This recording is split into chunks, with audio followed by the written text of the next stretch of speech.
and welcome to People, Politics and Power. I am Imoni Amarire. On December 23, 1994, by Resolution 49/214, the United Nations General Assembly instituted August 9 every year as International Day of the world's indigenous peoples. The day is set aside to raise awareness and protect the social, economic, and political rights of indigenous populations across the world. The United Nations estimates that there are 476 million indigenous peoples living in 90 countries across the world.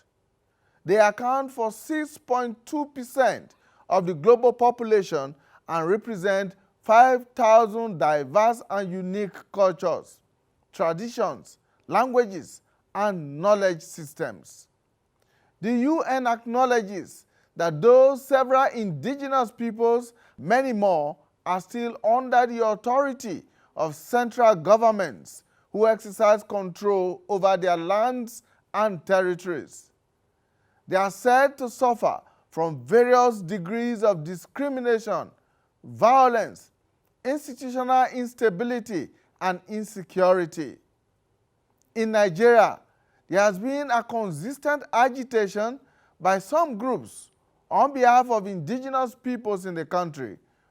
For example, the Nigerian Indigenous Nationalities Alliance for Self-Determination is a joint cooperative framework for the self-determination initiatives of the southern and middle belts of Nigeria.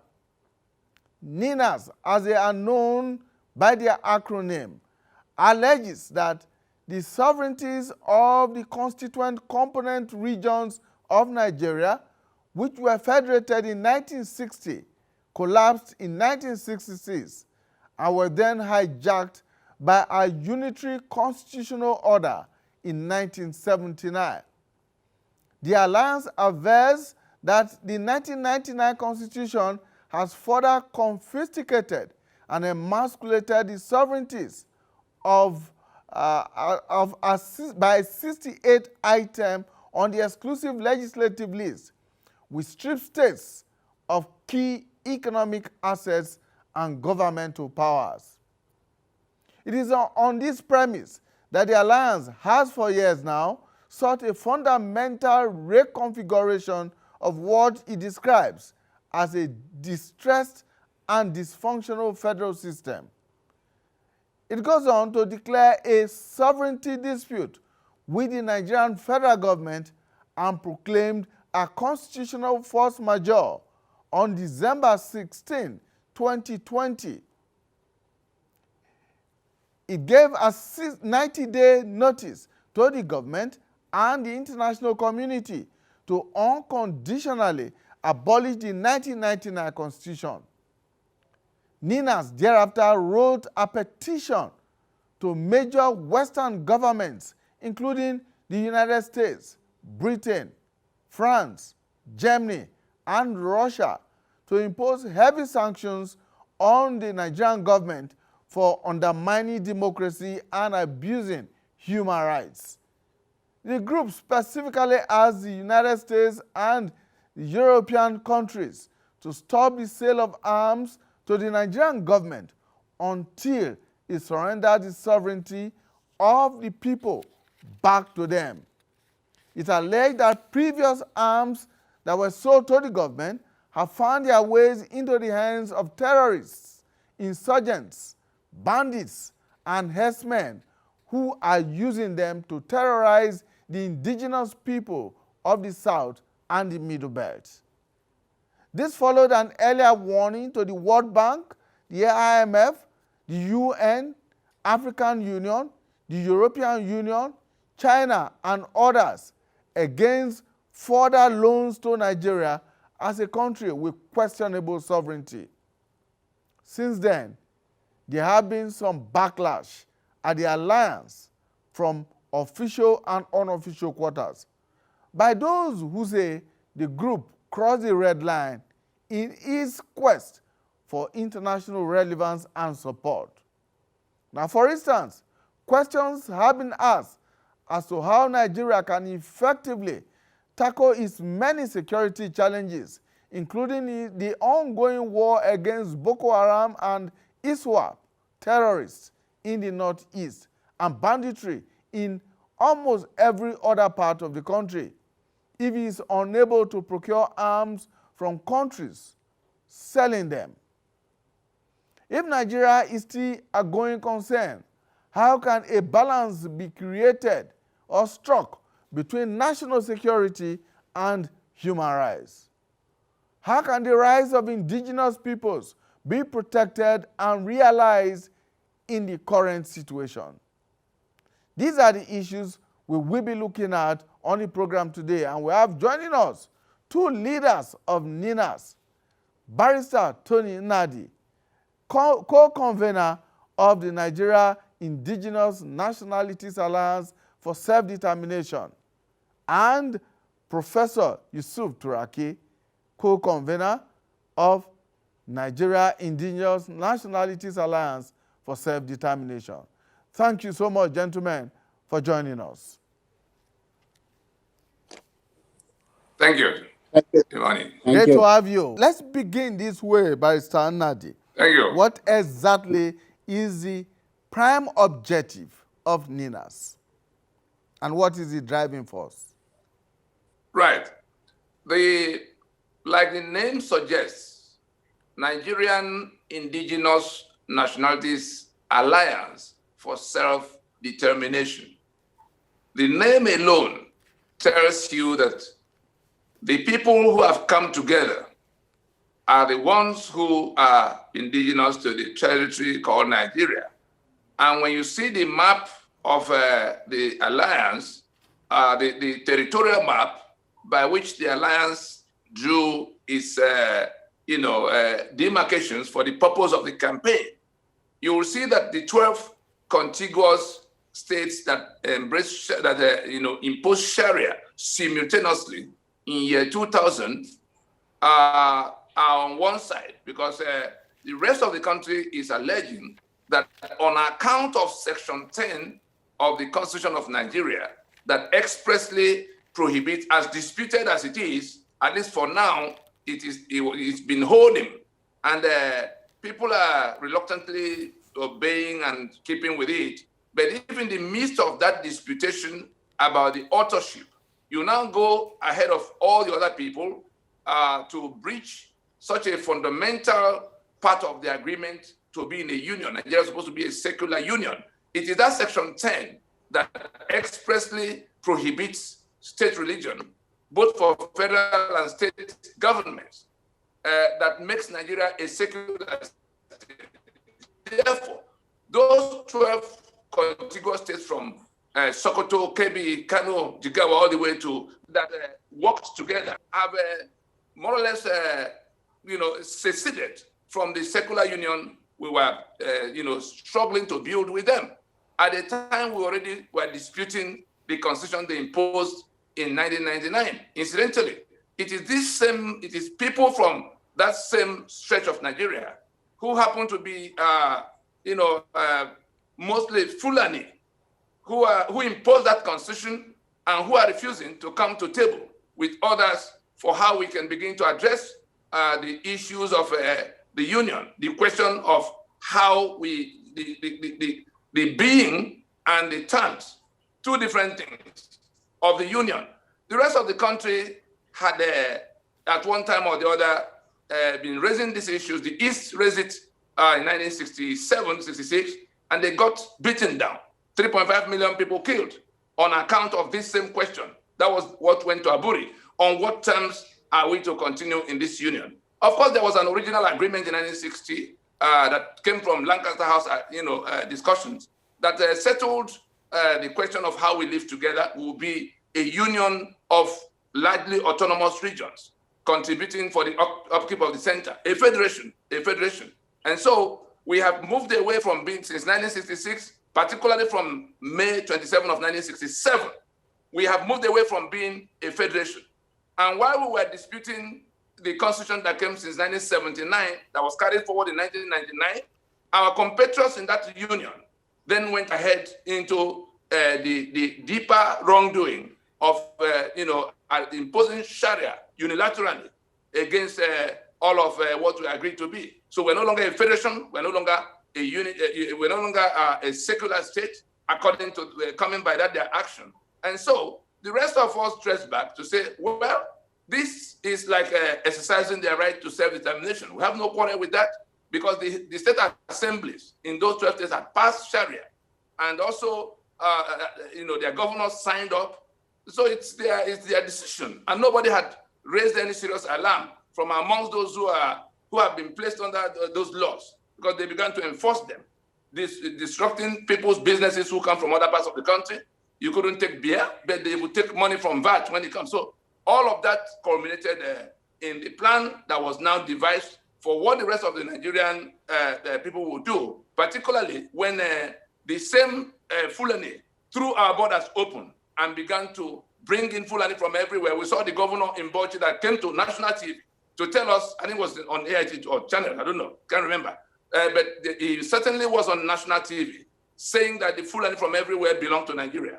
We saw when our borders were thrown open by President Buhari to say everybody can come in, and then they poured in such large numbers. And in coming in, it's not as if they're just coming in to try to fend for themselves. They came in, and we saw what became Fulani headsmen that have been going around killing people. We saw Miyetti Allah that was taking responsibility for the actions of Fulani headsmen that have been adjudged to be the fourth most deadly terrorist organization on the face of the earth by the Global Terror Index.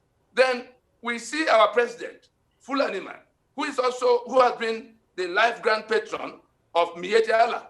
We saw the same president go to the treasury to take 100 billion naira to hand over to Miyetti Allah in the name of supporting them in their line of business so that they don't cause much problem for other people. And so how are we to draw a distinction? Where are we to draw the line between who Fulani headsmen are, who Miyetti Allah is, and the president, our president, who is also commander-in-chief of the army that has to fight this Fulani headsmen. And so we also saw El Rufai, the governor in Kaduna, telling us that he went to 14 different countries to give the people who have been, the Fulani from outside, who have been coming to kill people in his domain, to give them money. And we saw the ones recently confessing how they imported them to come to help them through elections, rigged elections. And so when you put all of it together, the rest of Nigeria is that indigenous nationalities that have now formed an alliance and worked their way through to where they are calling on the international, the UN Security Council and whoever else has any stake in the matter, including the US, that have been at war with ISIS, because there was a coming in of ISIS in 2014 into the Boko Haram that was already, flagging up. And so they became ISWAP. And then we have seen progressively the same space harboring Boko Haram, second most deadly, and then Fulani headsmen, then they called it bandits. And we can see the definition of bandits being shifted away from the terror that we see. They are making it look like it's just some some displaced miscreants who have to be rehabilitated. You see the insult coming to all of us from Gumi, the Gumi that goes to look for them in the forest, the Gumi that negotiates the money that is taken to them every day, the Gumi that is not coming to tell us that it's our fault, that we didn't take care of them, therefore we must bring them. And then we see the government that constantly tells us that some of them have repented, and they put them back not only into society, but into the army. And the same army that is fighting the balance of them, and you say they've repented, we've seen the number of occasions when some of such people who were put in that army became the source of danger to the rest of the people. Let's turn to Professor Turaki. There are, of course, very many ethnic nationalities and groups in Nigeria today. This initiative, this framework of NINAS, how widespread is it? How many groups, how many ethnic nationalities, indigenous ethnic nationalities, does it encompass?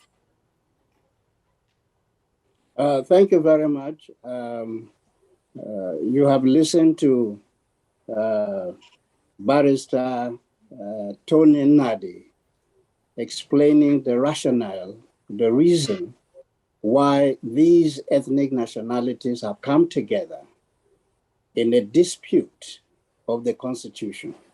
Let me, before I answer your question, let me make this fundamental, present this fundamental point.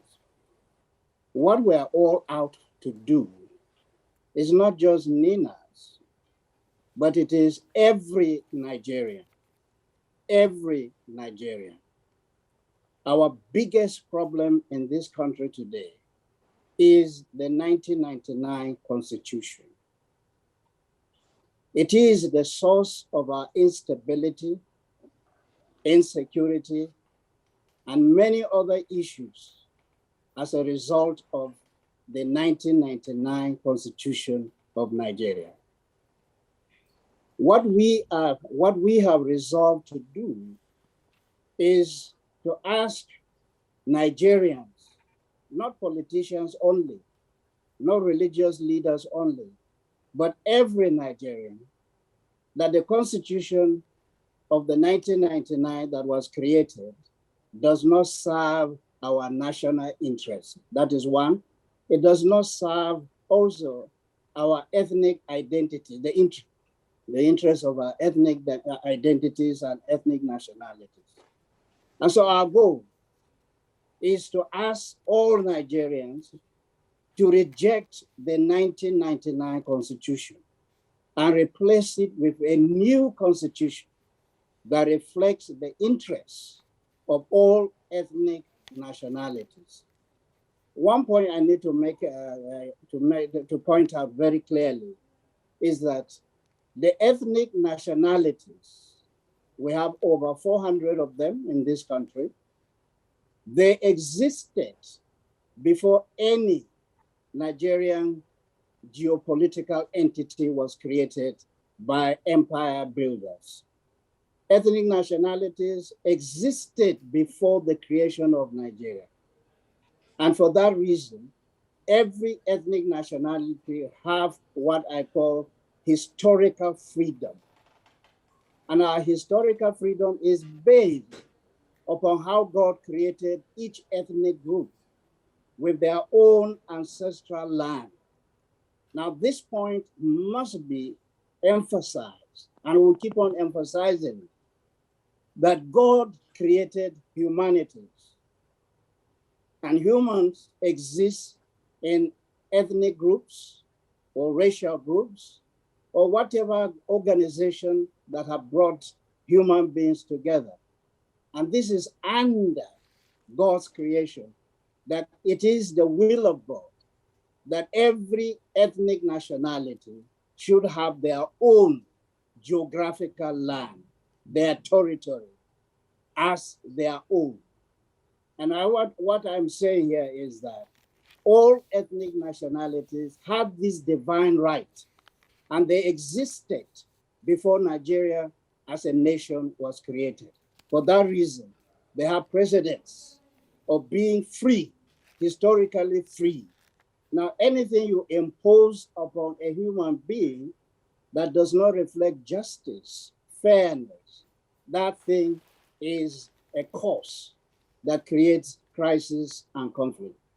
The second thing that I want to say here, the 1999 Constitution. That Constitution, as I have already stated, that is the source of creating crisis, instability for the people of Nigeria.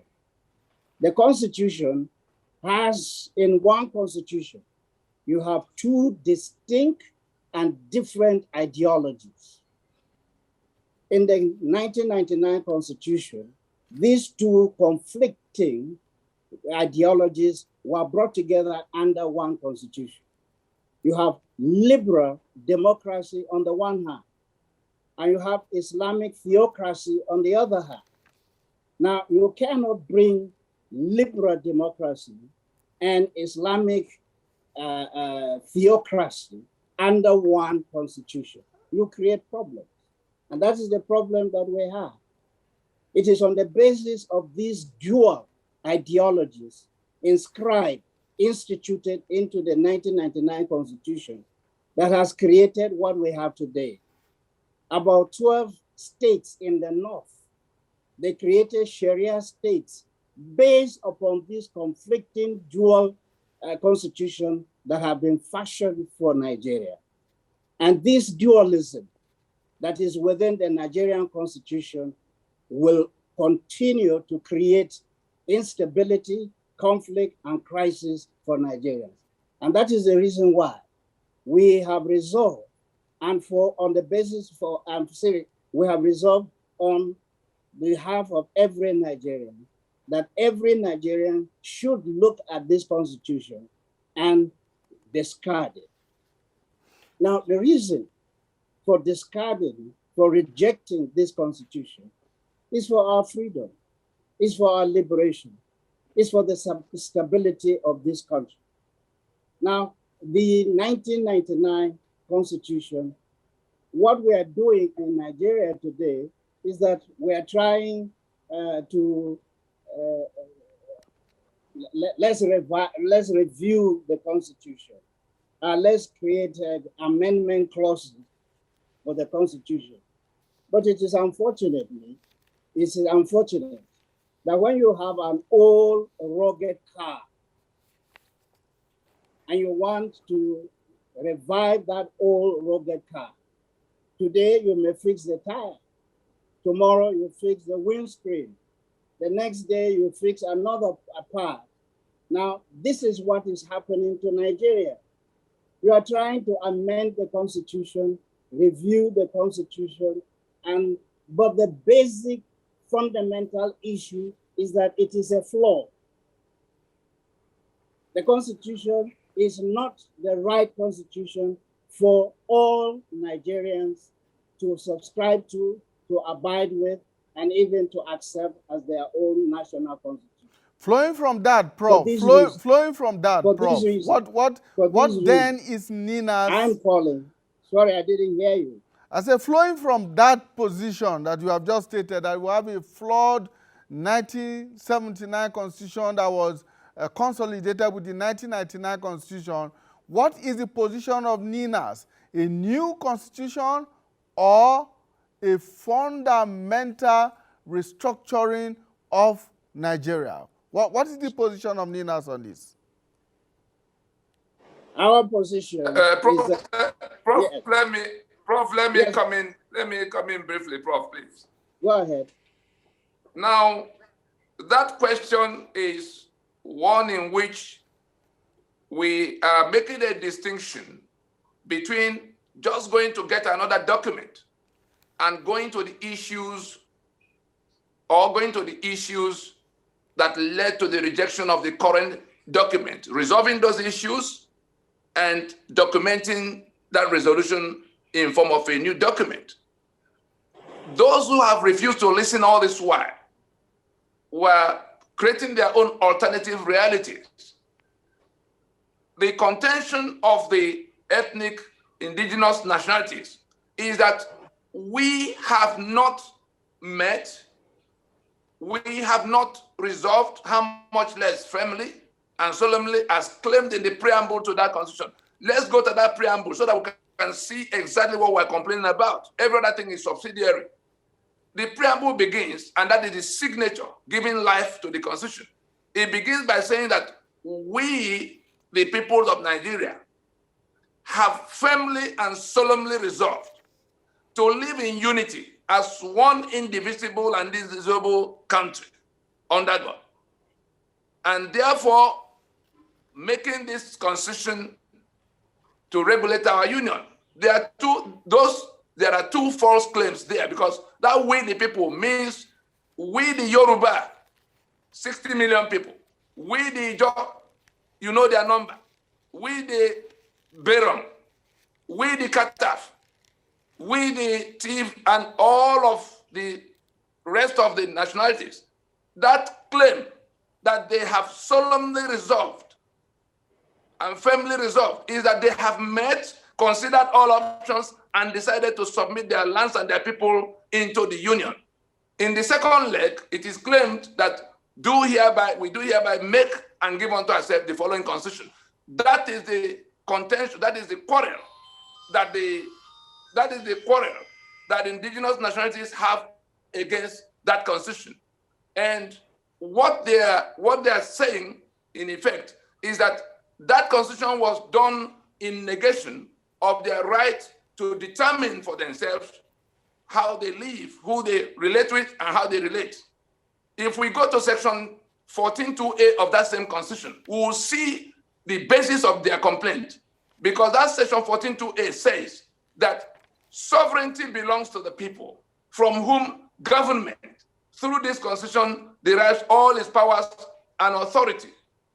Meaning that unless the Yoruba sit down with the Joan Ogoni and Berom and Tiv and all the way to Fulani, it is when they sit down and agree that they will then document what they've agreed as constitution. There are two different businesses, like the memo and articles of a company. The memo is where A, B, C, and D are coming together to submit themselves to form a company. The article is where they are now describing how they relate in that company they are formed. There are two different documents.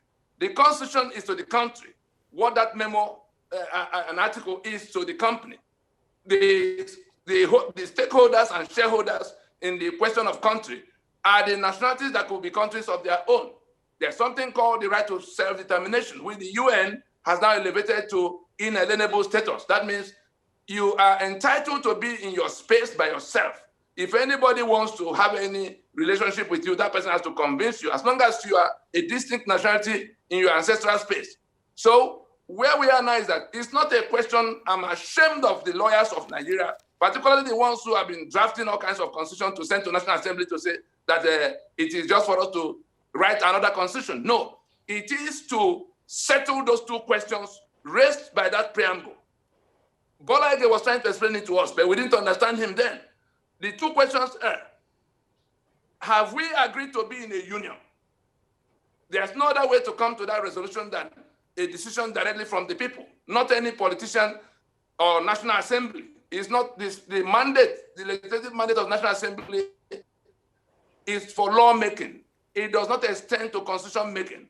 And if anybody was in doubt about the question of we having not met, Decree number 24 of 1999, by which Absalom Abaka imposed the 1999 Constitution, tells the story in detail.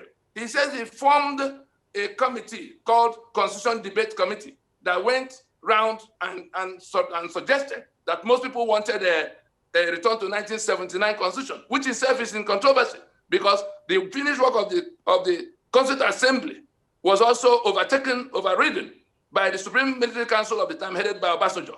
And so we come from that bad foundation in 1979 to where this committee, the Caribbean White or where the Nikki Toby or somebody, they went on, and the Supreme Military Council, Armed Forces Ruling Council of Absalom Abaka, says that the report that came back to them is one suggesting that people want to go back to the first imposition of 1979. And so they added and subtracted as they deemed fit, and then promulgated the rest into law, to be called the 1999 Constitution. The story is there, printed inside that Constitution. And so from that point in 1999, it was treason against the rest of us for some soldiers to find a way to, by decree number 24, and now step into our sovereignty to say that we have agreed to be in the union defined by that Constitution that create 36 states, 74 local government areas, 68 items on the exclusive list, that seize all the economic assets, that confiscate all the guns in the land into the hands of a few, that say we cannot generate electricity, that say we cannot tar the road from one state capital to the other because it's federal asset, that seize the ports that belong to the regions. All of what we complain about today, the source of corruption we are talking about, the Constitution creates corruption and protects the beneficiaries of corruption comprehensively. Second, let us go into transition so there's no anarchy. Those 5 points of demand in that proclamation of December 16, 2020, we plead with everybody who can read and write inside Nigeria, whether they live here or they live outside. We plead with the government. We plead with the National Assembly We plead with the young people whose lives have been ruined. We plead with the ethnic nationalities, including those who are fed up to say they want to Odua Republic and Biafra Republic and everything in between. Let everybody dress back from what they were thinking before and go and read that proclamation. The global community, those who will come to settle the fight. We saw what happened in Afghanistan. Let's take a short break so that you take a breather. And when we return, we'll look at all those many issues that you have thrown on the table. And there are a lot more issues that we need to address on the program today. Stay with us. Basanadi, I seek to know the difference, if there's any fundamental difference between what NINAS is agitating for, that is the rights of the indigenous peoples of Nigeria, and the secessionist and separatist movements that we are seeing today in different parts of the country. Yes, there is, because it's a question of definitions. Once we get the definitions right, we'll see that they are all raising the same grievances in their various ways. Some of them cannot define the outcome they seek. The question of secession and the separatism and all of that, all of them are tags being placed on the simple issues of self-determination that is being canvassed by all of these groups. The only difference is the degree of autonomy that will be acceptable to any. Self-determination means what it says. Self-determination is that you decide for yourself how you live in your space, who you relate with, and how you relate with such persons or such groups. And so whether it is Odua Republic that you say you want, or Biafra Republic, or restructuring, or resource control, they are all saying the same thing. They want an end to the unitary arrangement that has been imposed on them by Nigeria. Self-determination offers a gamut of outcomes in terms of finished product. Self-determination can give you 30% autonomy, if that is what you choose, like we have now. Self-determination can mean 80% autonomy, like we had up to 1966 under the First Republic.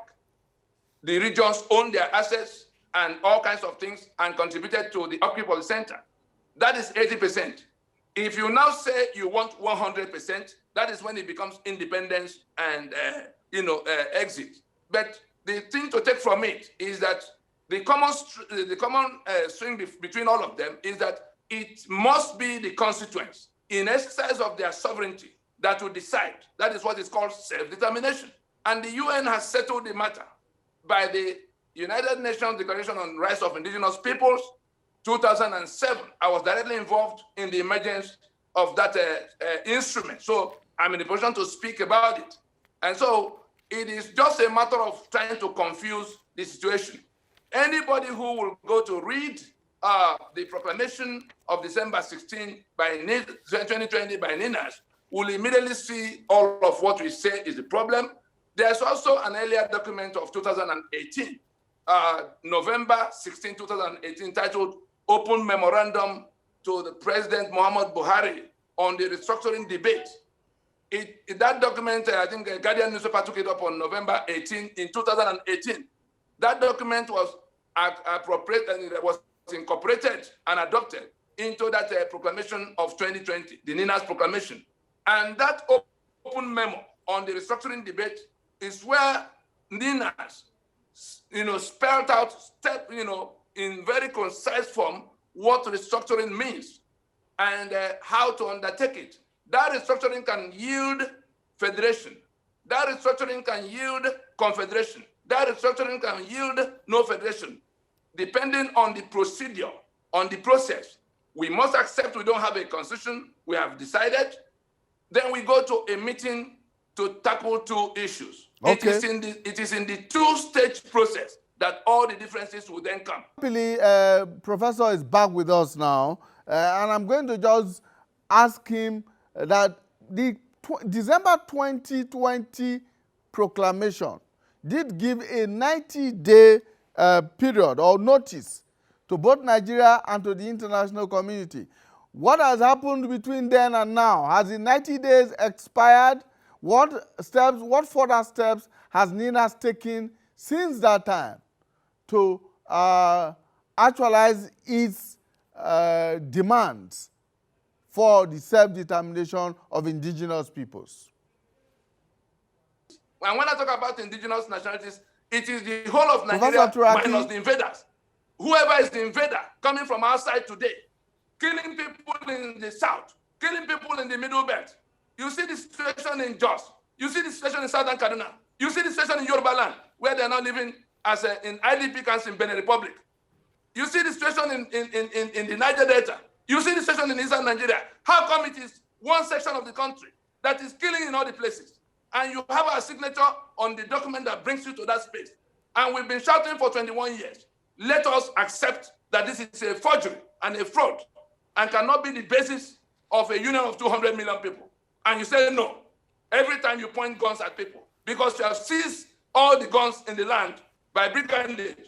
So the owners of the land, everybody else minus the invaders, are the indigenous nationalities.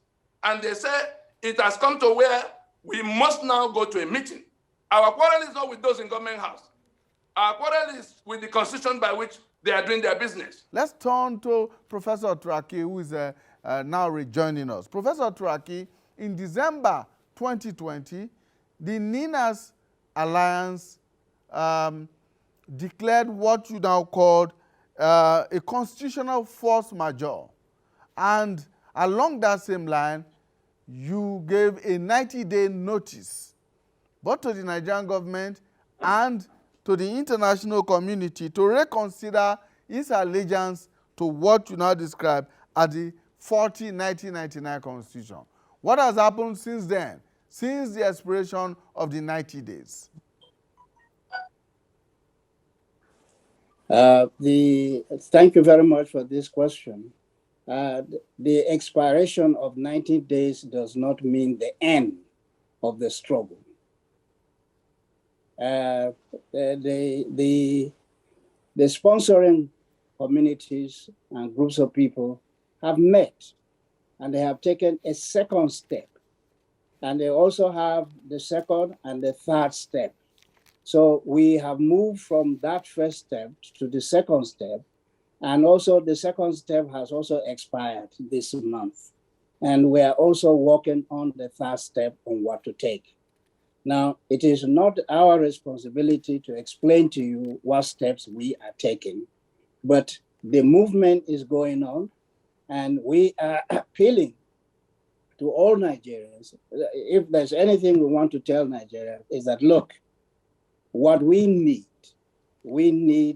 to do away with the 1999 Constitution. We have to brush it aside because it has not served our purpose.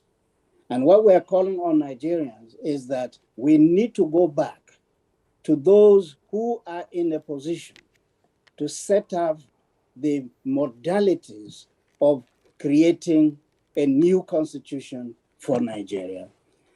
The present constitution that we have does not fit our interests. It does not serve our interests. And therefore, Nigeria needs a new constitution. Now, we have taken these steps because these steps, we're taking them in order to go along with the peaceful ways and peaceful means of really working out and creating a new constitution. Now, so many people have said that, in fact, for example, if you call for restructuring, immediately they said, oh, restructuring means that Nigeria is going to be balkanized. Nigeria is going to break apart. So just to call for new constitution, review of constitution, some feel that Nigeria will break into pieces. Now, if we are afraid of Nigeria being broken into pieces, different parts walking away from the union or from the federation. Now we have to do things right. Why these agitations? The agitations are as a result that things are not working well for all the constituent elements that form what we call Nigeria today. And that is the reason why we, this group, we are asking Nigerians, and we're also appealing to Nigerians, that holding this 1999 constitution in our hands and working by it, it was not going to solve our problems. It will create more and more problems for us. And the best thing for us to do is to do away with this 99 constitution and create a new one. Now, in creating a new one, what we are saying is that all the ethnic nationalities should be part of the creation of a new Nigerian constitution. We are not surrendering our sovereign rights or sovereignty to elites. The 99 constitution was produced by elites. It was not produced by ethnic nationalities. The consent of ethnic nationalities was not sought for. It was created by elites, and it was imposed upon Nigerians by elites. And this is why we are saying that this constitution must be done away with. Okay. So that we can create a new constitution where all ethnic nationalities in Nigeria will sit at a round table and decide what type of a country we want to have for the future. All right, Prof. Let me do a quick follow-up there. Some of the steps NINAS has taken in recent times was in calling on members of the international community, particularly the US and the EU nations, including, of course, Russia, not to sell more arms to Nigeria. Of course, before then, NINAS has also urged the international monetary agencies and other EU nations not to continue to give loans to Nigeria. Now, the question that one needs to ask here is, did NINAS cross the red line in doing that, considering the fact that Nigeria is, as it were, in a major war with terrorists and other armed groups across the country? Can I step in for that? Well, you can. I wanted Professor to give us a response first, and then we'll come back to you for some of the other issues. Did Professor hear us? Okay, Prof can go first. Otherwise, I will just have, gone straight away. Yeah, Prof, can you hear us? I will come back after Prof. If Prof is not there, you can go ahead. Oh, okay. The network is there. Now, yes. The matter is simple. The constitutional force majeure declared December 16, 2020 by the Indigenous Nationalities is a union dispute. A fundamental question of whether, on account of the constitution by which the union is floated and defined today, where in that Nigeria is our project, we're saying the Nigeria defined by 1999 constitution is no longer our project. The union we signed up for was a federation. The union we signed up for was a secular state. Our compatriots, our supposed compatriots in that union have moved us away from being a federation by brigandage, and have further moved us away from being a secular state. And between the two, our lives have been compromised, our sovereignty fundamentally compromised, because it is the collectivity of the sovereignties of those who could have been countries of their own. Yoruba could be a country of 60 million people. The Lower Niger could be a country of 70 million people. The Middle Belt would be a country of more than 42 million people. So we are speaking for ourselves now outside the ones who have imposed terror. So the question raised on December 16 is a sovereignty dispute, is a union dispute on account of defined constitutional grievances that have been outstanding for decades. And so we said the matter of having to talk to the international community. You heard what I said about the terror that Nigeria is pretending to be fighting. I cannot beat my chest now to say that that terror is our common enemy as Nigerians, because I've just explained to you that there is a Miyetti Allah that is proudly taking responsibility for the murderous actions of Fulani herdsmen. The Global Terror Index, the section of the international committee that deals with telling people what's going on, they called it out by its name, Fulani herdsmen. Then Miyetti Allah speaks for them very proudly. And Fulani herdsmen are killing people in thousands and thousands. And our president is openly in sympathy with that Miyetti Allah. Is their grand patron. And we saw when 100 billion naira was taken from the treasury to give to them. So in that kind of a situation, if the money that is from our treasury is already been, channeled into the hands of this Fulani herdsmen through Miyetti Allah, and we saw how Gumi has come to tell us the interrelationships between all of them in the background. They are one and the same. Therefore, we had to tell the international community that the arms that Nigeria procures ends up with people who, the government that is supposed to be defending us. You saw when General Danjuma, called it by its name. He said that the government of Nigeria is in collusion with the people who are invading us.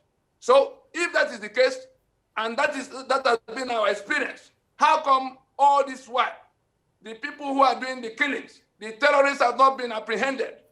The ones that the soldiers catch up with on the war front, every now and then we are told they've repented, and then they will have to be rehabilitated and therefore put in the army.